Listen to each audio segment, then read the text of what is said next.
Greetings, Gale graduates, students, teachers, families, and the entire Gale school community.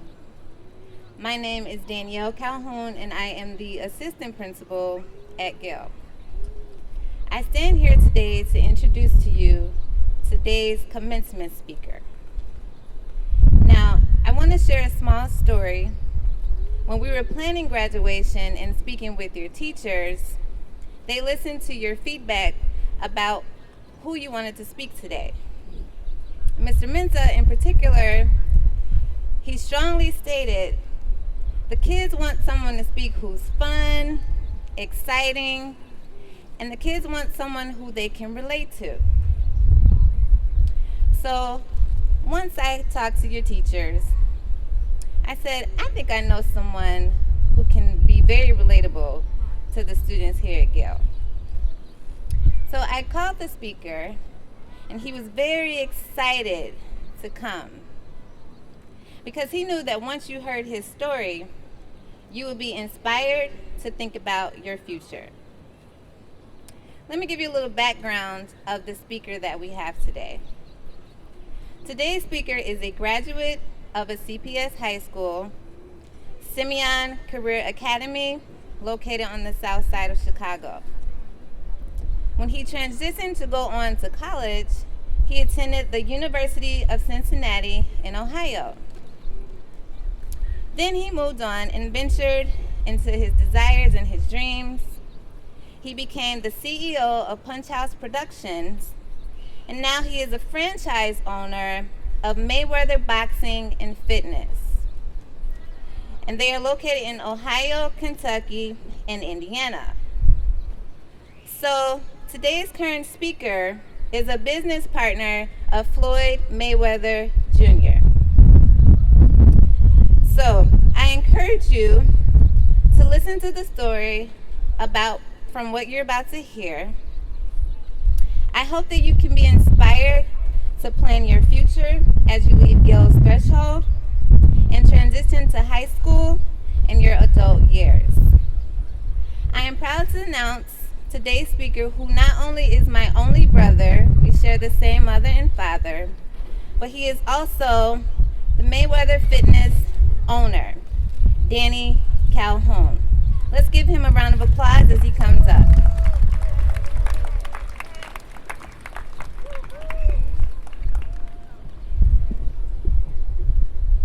Thank you, Gale Community Academy. My name is Danny Calhoun. I'm from the south side of Chicago, just a kid that grew up to be business partners with one of the most influential men in the world, Floyd Money Mayweather. It's an honor for me to be here today speaking to you 26 graduates. Gale Community Academy, the home of the Eagles. I was honored to speak at this graduation, and when I talked to my business partners, they asked me what I was doing this weekend. And usually we're celebrating our accomplishments with Mayweather. We're traveling or we're celebrating our accomplishments at the end of the week, and they asked me what was I doing this weekend, and I told them I'm going to Chicago, my hometown. I'm going to be speaking to a group of graduates, and I'm going to be doing their commencement speech. So they asked me, they said, Danny, where are you going? University of Illinois? UIC, Loyola? I said, no. I'm going to Gale Community Academy, the home of the Eagles, and I couldn't be more excited to be here. I told them why I'm coming here. I told them that when I was younger, I wish somebody like me in my position that came from Chicago came to my 8th grade graduation and gave me words of advice before I went to high school. It's a big step, transitioning from high school, 8th grade to high school. And I'll tell you a little bit more about my story personally a little bit later. I was born and raised here in Chicago. I'll forever love this great city.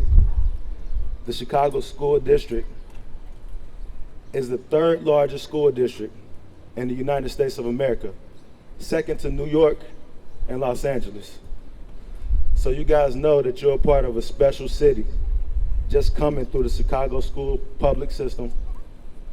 And there's many great people that came out of this public school system, and you know them. Michelle Obama, Derrick Rose, Chance the Rapper, and many, many more. And they always come back to this city and inspire people to do what they did, to get a chance to get out of this city and do greater things in life.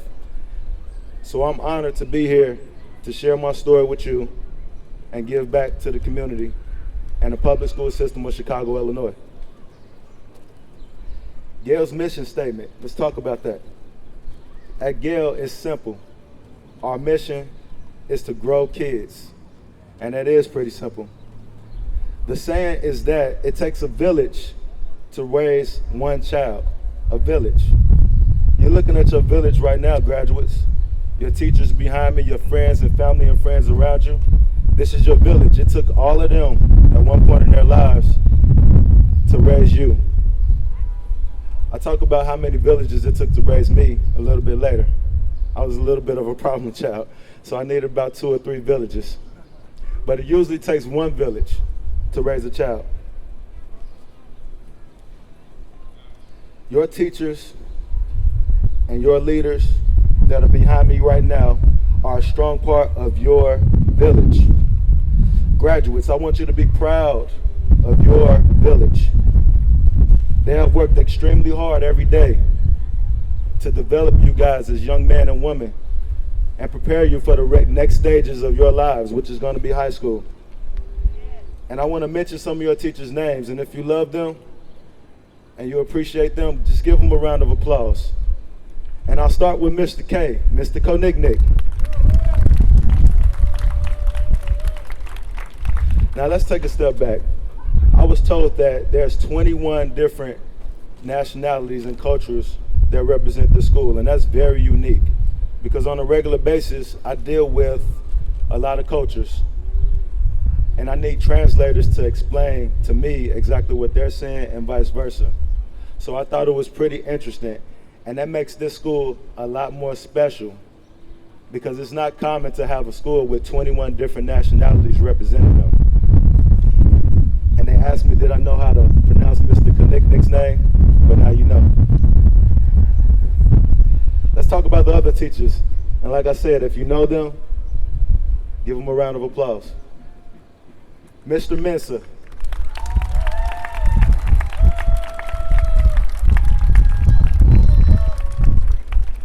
Mr. Ambrosia, Mr. Welter, Mrs. Grant,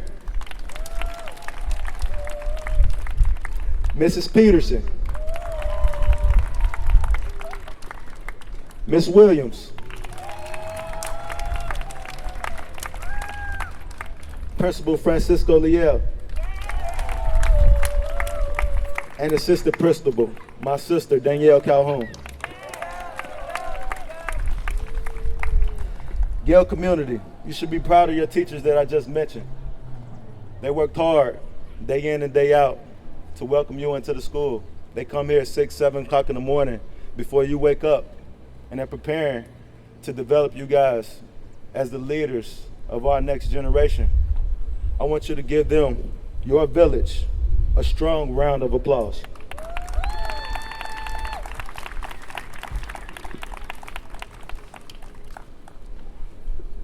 I want you to think for a second. What if you can change your mindset? What if you can actually change your thought process and your mindset to achieve greatness in life? Imagine coming from nothing, from the bottom of the barrel, every odd stacked against you. Imagine living in a 1-bedroom apartment with 7 people. Sometimes the electricity doesn't even work. Imagine that. But you still manage to achieve greatness in life. Imagine being surrounded by drug dealing and gang banging and prostitution every single day you wake up in the morning. But you still achieve greatness in life. You see, to find your way out of the gutter and refusing to be a product of your environment, you have to change your mindset. You have to. It's the only way. And anything is possible. I'm here today because anything is possible. My business partner believes that anything is possible. Everything that I just described to you is his actual life. Living in a one-bedroom with 7 people, electricity not coming on, waking up to drug dealing and gang banging every single day. That's my business partner's life. But he believed that anything is possible. He woke up every day with tunnel vision and he focused. And he believed that he could get out of the gutter. He became one of the most powerful, most influential, most successful men that the world has ever seen. His name is Floyd Money Mayweather.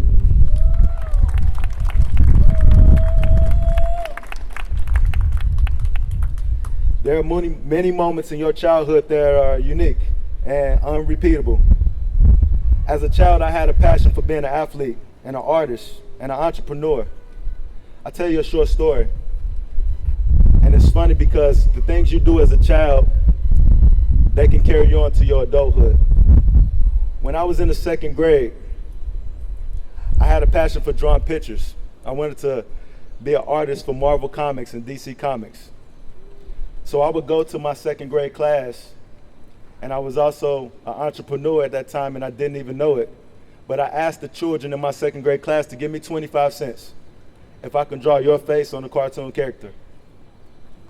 Instead of listening to my teachers and focusing on what the 2nd grade teacher was teaching me, I was trying to make 25 cents from kids. And I was drawing their faces on cartoon characters.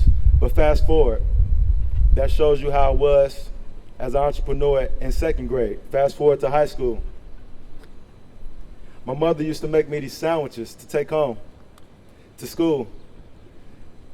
And the kids in my high school, they would ask me if they could pay me $5 for my sandwich because it looked so good.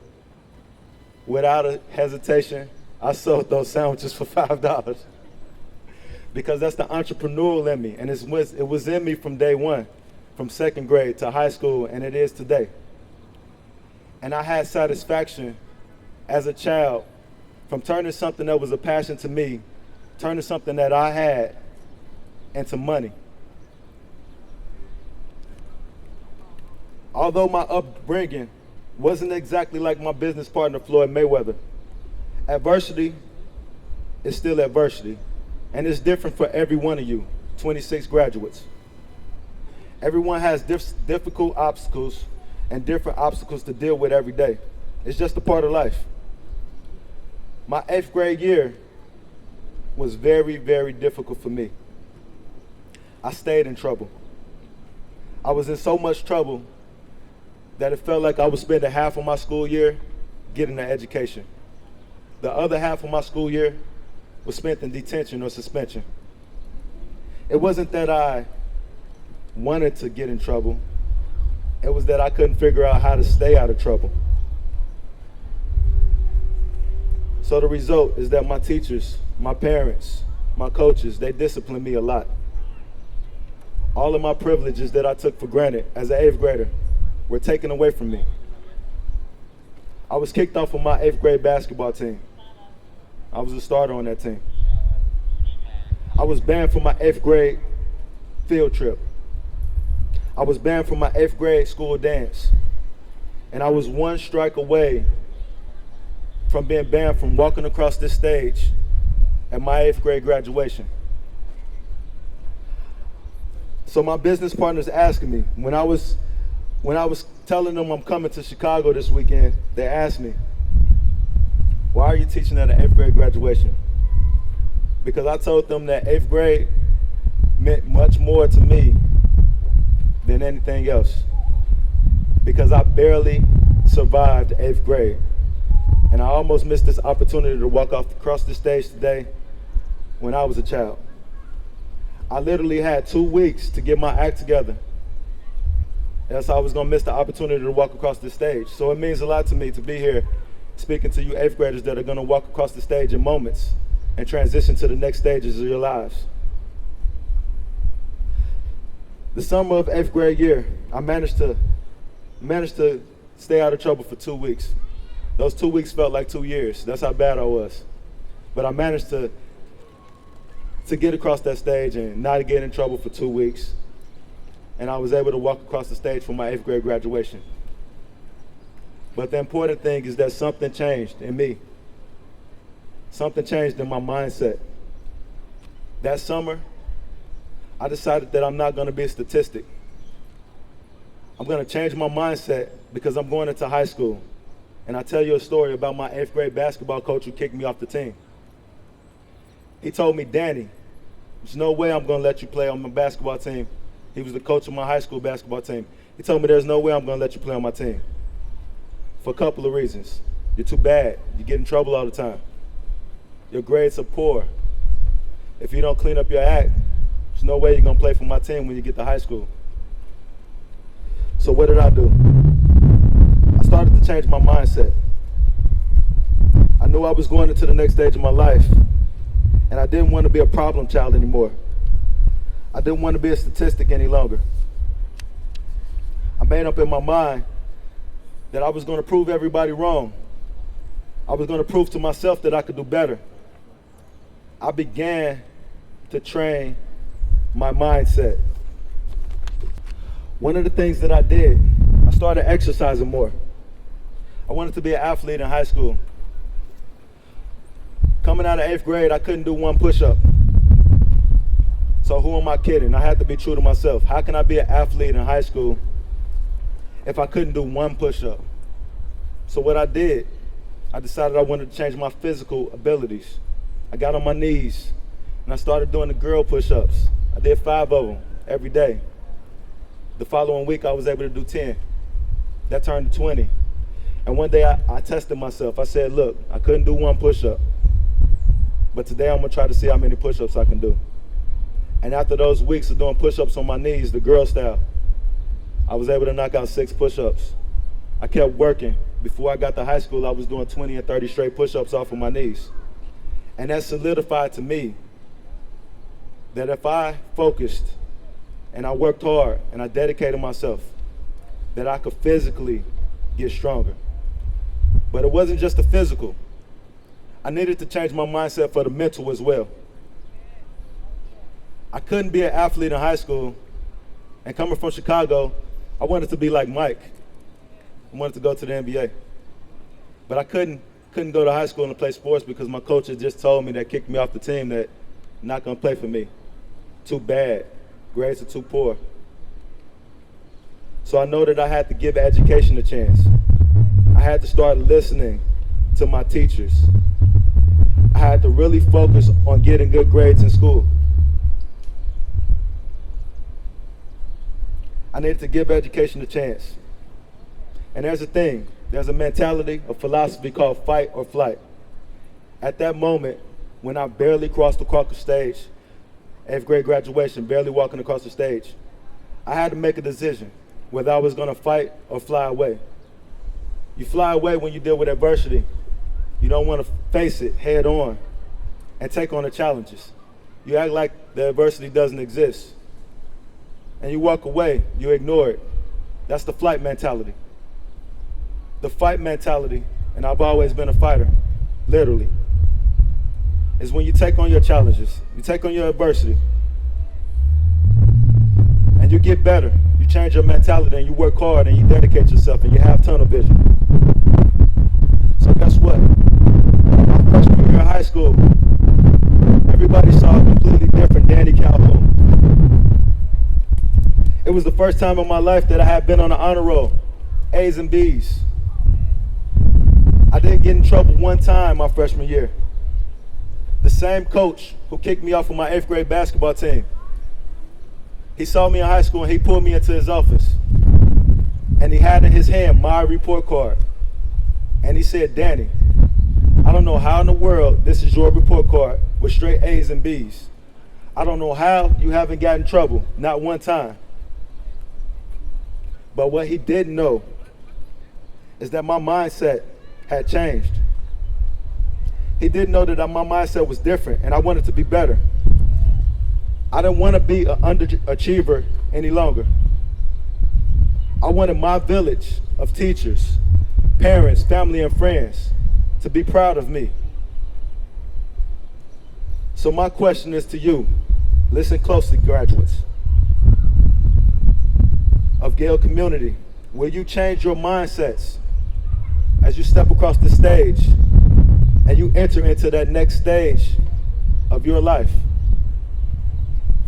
Will you have the fight mentality, not the flight mentality, when you enter the next stages of your life and you go to these good high schools? Seton High School, Sullivan High School, Cruz, CMSA, Disney 2, Mather, Albi Rabi, Uplift, and Thornton High Schools. Will you change your mindsets before you go to those great schools this year? Will you prove everybody wrong like I did? Like my business partner, Floyd Mayweather, who came from the gutter, Floyd Mayweather. Will you change your mindsets like we did? Make your villages proud and let them know the world that you're not going to be a statistic any longer. You're not going to be a product of your environment. Well, guess what? I believe you will, because anything is possible. Your teachers behind me, they believe you will, because anything is possible. I hope you're listening to me. Your friends and family that are here today, they know that you will change your mindsets and overachieve and conquer the next stages of your lives, which will be high school in a few months, because they believe, everybody say it with me, anything is possible. Say it with me. Anything is possible.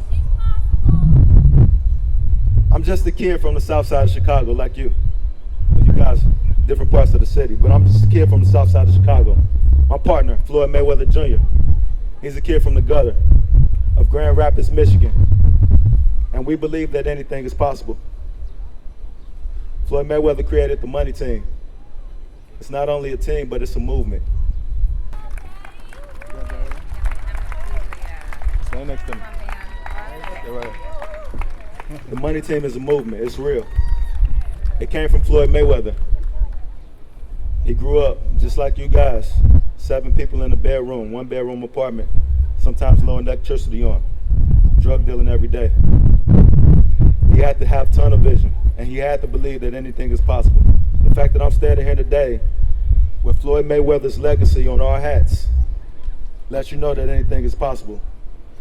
So you 26 graduates, I want you to look around at your village, your teachers right here. I want you to look around at these people. This is your village. These people believe in you. They believe that anything is possible. I want you to give your village graduates, and I want everybody to give these people in the village a warm round of applause.